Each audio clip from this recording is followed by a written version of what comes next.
Selamat siang, jumpa lagi dengan Denok Ayu Novel. Bagaimana kabar sobat semua? Sebelum kita mulai cerita ini, ayo silakan subscribe, like, komen, share dan nyalakan loncengnya untuk mendapatkan notifikasi terbaru ketika Mimin upload videonya. Bab 1054 bekerja sama melakukan kejahatan. Dimas Wu berjalan maju terus sesuai arah yang ditunjuk lelaki tua beralis putih sebelum mati. Sambil berjalan, dia sambil dengan tegang mengamati keadaan di sekitarnya. Setelah melewati ruang batu, dia sampai ke sebuah tempat yang sangat istimewa. Di sini tidak seperti ruang batu yang lembab dan gelap, sebaliknya, lingkungan tempat ini nyaman membuat orang merasa tidak nyata. Begitu masuk kemari, Dimas Wu merasa seluruh tubuhnya menjadi hangat. Perasaan hangat yang nyaman ini membuatnya samar-samar memiliki perasaan akan tenggelam di dalamnya. Jelas, di sini bukanlah gua mayat tempat meletakkan Raja Mayat. Seluruh bagian dalam dihias berkilauan dan mewah. Di keempat dindingnya juga bukanlah tembok batu yang kosong, melainkan bertahtakan banyak mutiara bercahaya. Setiap mutiara bercahaya itu sebesar kepalan tangan. Mutiara bercahaya itu mengeluarkan cahaya yang menyilaukan mata di dinding, membuat tempat ini seperti sebuah istana yang indah. Dimas Wu tak tahan menghentikan langkah kakinya. Dengan ekspresi aneh mengamati, setelah mengamati Dimas Wu menyadari mutiara bercahaya yang berkilauan itu tidak hanya alat dekorasi menerangi kegelapan.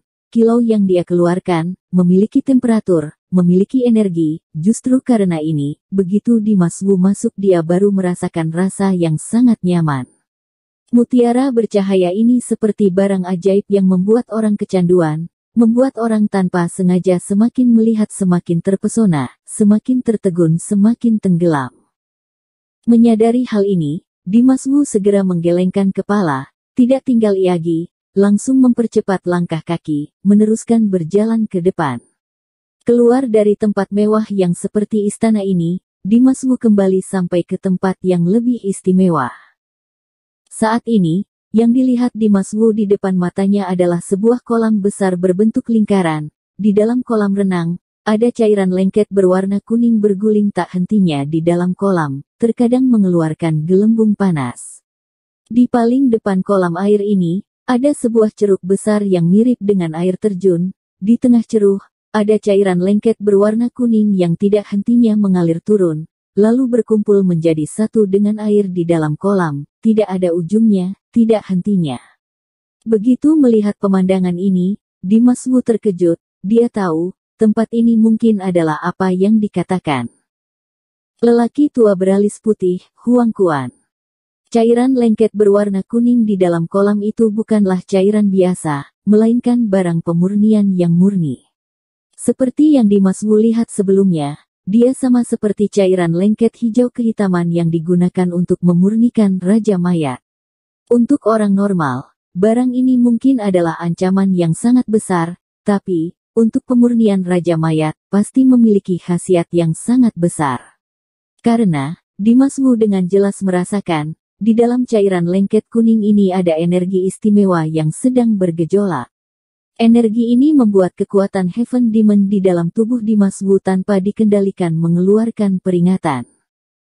Dimas Wu perlahan melangkahkan kaki, sambil berjalan, sambil melihat ke sekeliling dengan waspada, mencoba menemukan jejak Kaisar Mingyue dan lainnya di sini. Namun, saat dia mengangkat kepala melihat, dia melihat di atas tembok di udara, ada seseorang sedang duduk di patahan tembok yang rusak, tidak bergerak. Seketika, Dimas Wu mengernyitkan kening, ekspresinya sangat serius. Karena, dari dia masuk sampai sekarang, dia tidak merasakan ada aura apapun yang aneh di sekitarnya, tapi, ternyata di atasnya sudah lama ada orang yang duduk. Ini membuat Dimas Wu sangat aneh. Orang itu, bisa terus duduk di sini namun tidak ketahuan. Hanya ada dua macam kemungkinan, antara, dia adalah orang mati, tidak memiliki aura apapun, jadi tidak terasa. Atau, pertapaannya sangat tinggi hingga bisa menyembunyikan auranya, membuat Dimas Wu tidak dapat merasakan. Tidak peduli yang manapun, Dimas Wu tidak berani lalai. Dia mengamati dengan teliti, menyadari orang yang duduk di patahan tembok itu mengenakan jubah panjang berwarna hitam, jubah panjangnya melebihi kedua kakinya, tergantung di udara, membuat orang itu terlihat sangat misterius. Sedangkan wajahnya ditutupi oleh selapis energi yang aneh. Walaupun Dimas Wu menggunakan pikiran spiritual untuk mencari tahu juga tidak dapat melihat jelas wajah aslinya. Kenyataan ini membuat hati Dimas Wu terkejut, dia semakin penasaran dengan orang ini.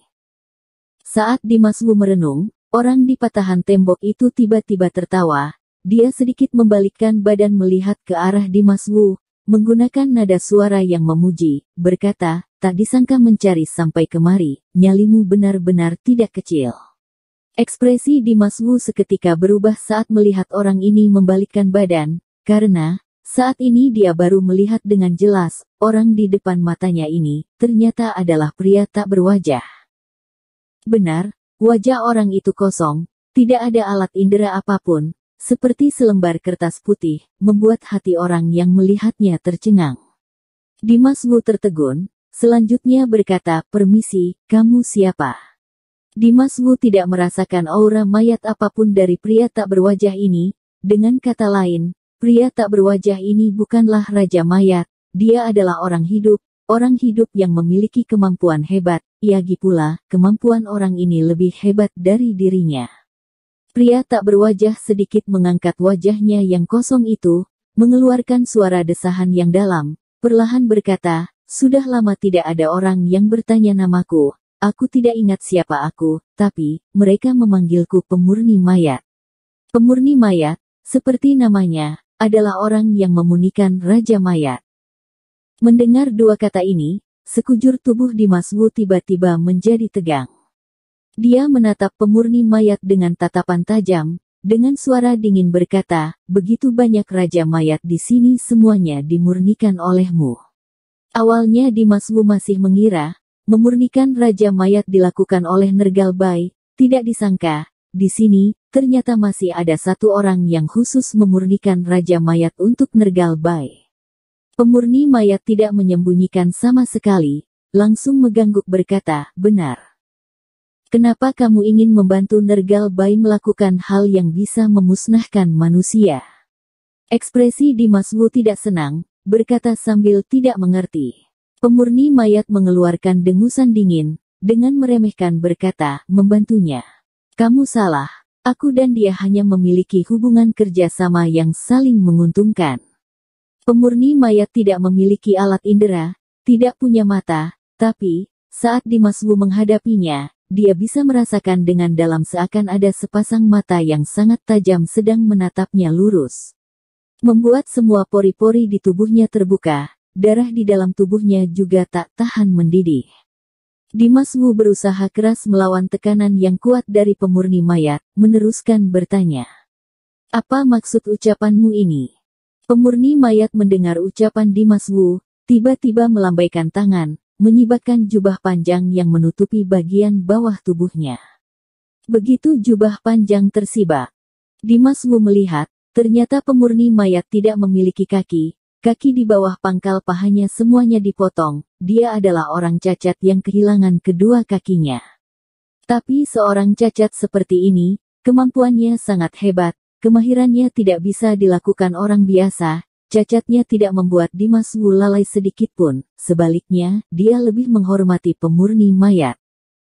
Pemurni mayat menggunakan wajah yang seperti kertas putih menatap Dimas Wu, dengan murung berkata, di waktu yang lama dulu, aku adalah seorang alkemis yang hanya ingin memurnikan obat yang aku murnikan sangat banyak, tapi selanjutnya, berbagai macam obat di dunia ini sudah diteliti olehku, mereka tidak membangkitkan ketertarikanku lagi, aku merasa di dunia ini aku tidak memiliki arti bertahan hidup lagi, hatiku mati bersama dengan ketertarikanku.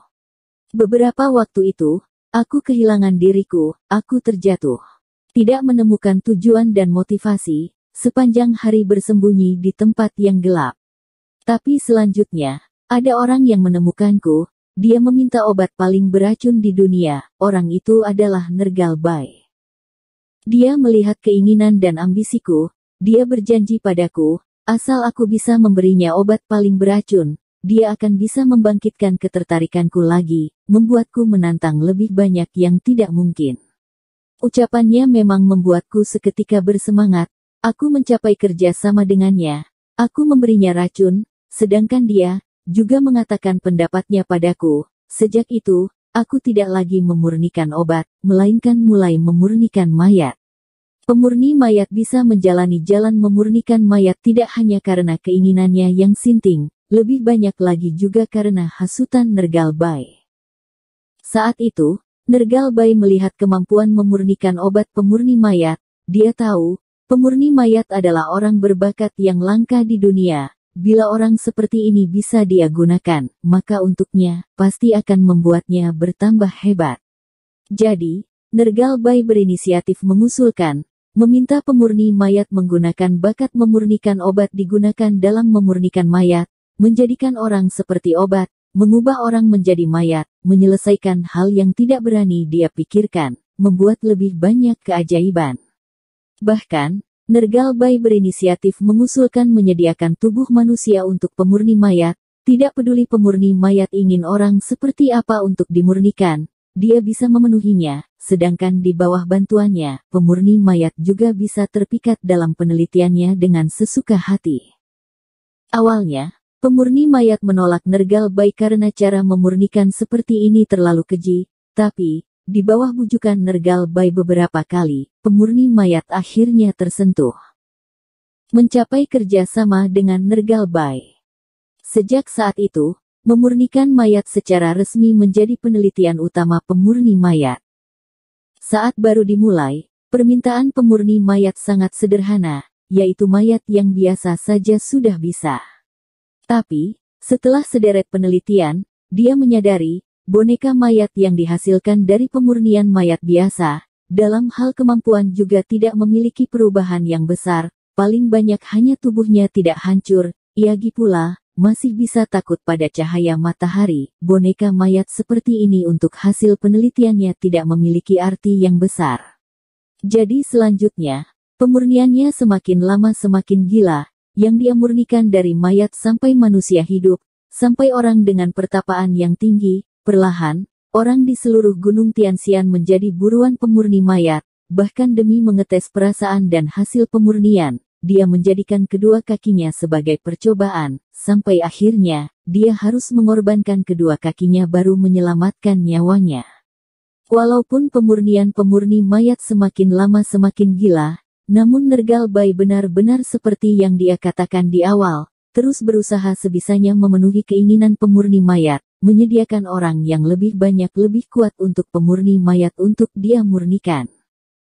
Akhirnya, setelah pertarungan, Dimas Wu dan Raja Penghancur, Nergal Bai bahkan memberikan seluruh orang di Istana Awan untuk pemurni mayat, di antaranya termasuk Kaisar Mingyue. Ucapan pemurni mayat ini dikatakan dengan sangat lambat, dia seperti sedang mengenang cerita yang sudah lama terjadi. Nada suaranya membawa rasa berat yang sudah lama, dan kedalaman yang tidak berujung.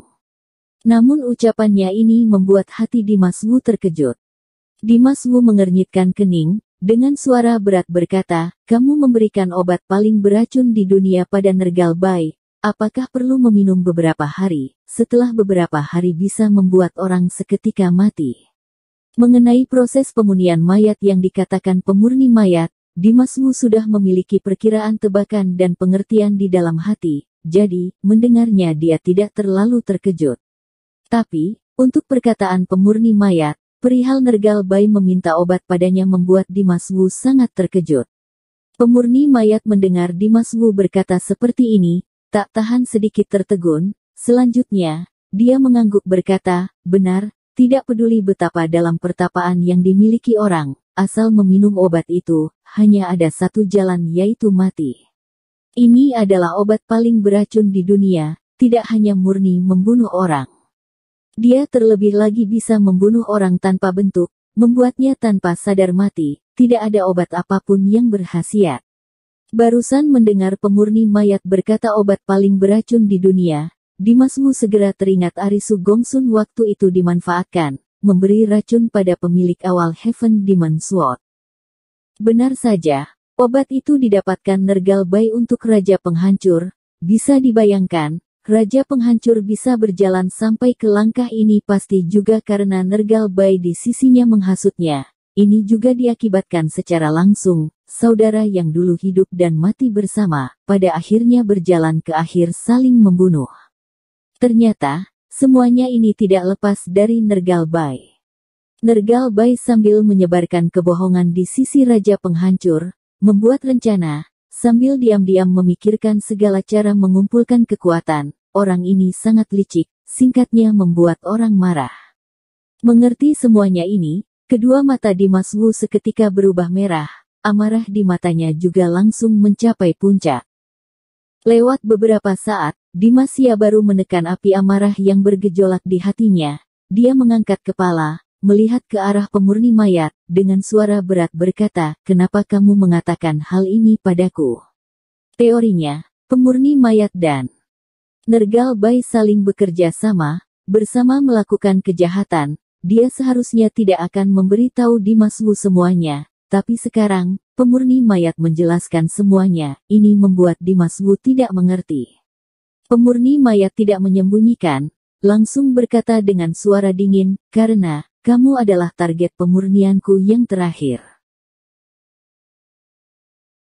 Bersambung. Terima kasih kepada kalian yang telah menonton video ini. Jangan lupa tekan tombol subscribe-nya dan nyalakan notifikasinya untuk mendapatkan video-video seru lainnya dari Denok Ayu Novel.